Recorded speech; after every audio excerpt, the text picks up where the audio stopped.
చెప్పండి.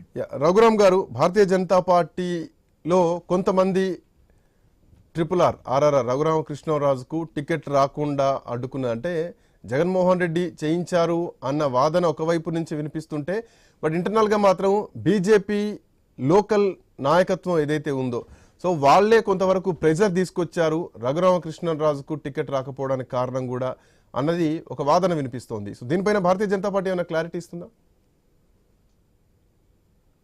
సో అవాస్తవం అండి. ఎందుకంటే అందరికీ హోలీ శుభాకాంక్షలు, ముఖ్యంగా ప్రేక్షకులందరికీ కూడా. అదేవిధంగా రఘురామకృష్ణరాజు గారికి బీజేపీలో టికెట్ ఇవ్వడానికి ఆయన బీజేపీలో లేరు, బీజేపీ నాయకుడు ఏం కాదు. ఆయన member of parliament from YSRCP, అక్కడి నుంచి గెలిచారు, ఆ పార్టీతో విభేదించారు, రాజీనామా చేశారు. ఆయన తాడేపల్లిగూడెం మీటింగ్ లో కూడా ఇద్దరు పెద్ద నాయకులు ఉండగా, జనసేన అధ్యక్షులు ఉండగా, అదేవిధంగా చంద్రబాబు నాయుడు గారు ఉండగా ఆయన ప్రకటించుకున్నారు ఏమని, నేను ఎట్లయినా సరే నర్సాపురం నుంచి పోటీ చేస్తానని ఆయన ప్రకటించుకున్నారు. సో అంచేత ఆయన బీజేపీ టికెట్ ఇవ్వలేదు, దీనికి ఏదో కుట్ర జరిగింది అనేది వాస్తవం కాదండి. ఎందుకంటే అది ఆయనకి బాగా తెలుసు. ఆయన బీజేపీలో చేరుంటే వేరే విధంగా ఉండేదేమో, BJP ticket ఇచ్చేవారేమో.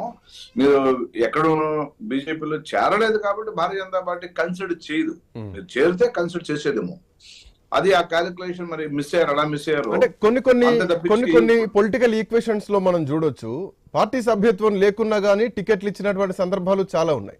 Raghuramakrishnaraju member of parliament గా ఉన్నారు, ఎట్ సేమ్ టైం అంటే లోకల్ గా రాష్ట్ర నాయకత్వంతో అంటిముంటున్నట్టుగా ఉన్నా గానీ జాతీయ స్థాయిలో మాత్రం కేంద్ర పెద్దలతోటి కొంతవరకు సంబంధ బాంధవ్యాలు ఉన్నాయి. సో ఆ హోప్ తో ఆయన టికెట్ వస్తుందని భావించినా గానీ లోకల్ లో ఉన్నటువంటి నాయకత్వమే, అంటే ఒకవేళ వస్తే మళ్ళీ ఒక స్టార్డమ్ వస్తుందన్నా, లేదంటే కీలకంగా మారిపోతారన్నా, సో ఇట్లాంటి కొన్ని వాదనలు బలంగా తీసుకెళ్లారు. ది సేమ్ టైం మీరు చెప్తున్నట్టు ద మెయిన్ కాజ్ పార్టీలో చేరకపోవడం, ఒక విధంగా అది ప్రధానమైన లైన్ అయినప్పటికీ కూడా సభ్యత్వం లేకుండా టికెట్లు వచ్చినటువంటి సందర్భాలు చాలా ఉన్నాయి. సో దీని మీద ఏమంటారు? వరప్రసాద్ గారికి తిరుపతిలో ఇచ్చారు, వరప్రసాద్ గారికి తిరుపతిలో ఇచ్చారు, ఒక్క రోజు. ఎవరికి? ఆయన జాయిన్ అయ్యాక ఇచ్చారు. జాయిన్ అయితే వన్ డే ముందేనండి వచ్చింది. జాయిన్ అవ్వాలండి, జాయిన్ అవ్వకుండా రాదండి. ఇప్పుడు కామినేని శ్రీనివాస్ గారు 2014 ఎన్నికలకు ముందు ఒక రోజు ముందు జాయిన్ అయ్యారు, టికెట్ ఇచ్చారు. జాయిన్ అవ్వకుండా టికెట్ ఎలా అడుగుతారండి? ఏ పార్టీ నుంచి మీరు ఏబిసిడీలు ప్రతి పార్టీ ఒకేలా ఉండవండి. రీజనల్ పార్టీలు ఏబిసిడీలు వేరుగా ఉంటాయి, నేషనల్ పార్టీలకు ఏబిసిడీలు వేరుగా ఉంటాయి. ఆయన తెలియదండి, జాతీయ పార్టీ నేతలతో క్లోజ్ గా ఉన్నాడు, రాష్ట్ర పార్టీ నాయకులు అడ్డుకున్నారు, అది సోదండి. అలా ఏం ఉండదండి. ఆయనకి అన్ని విషయాలు తెలుసు.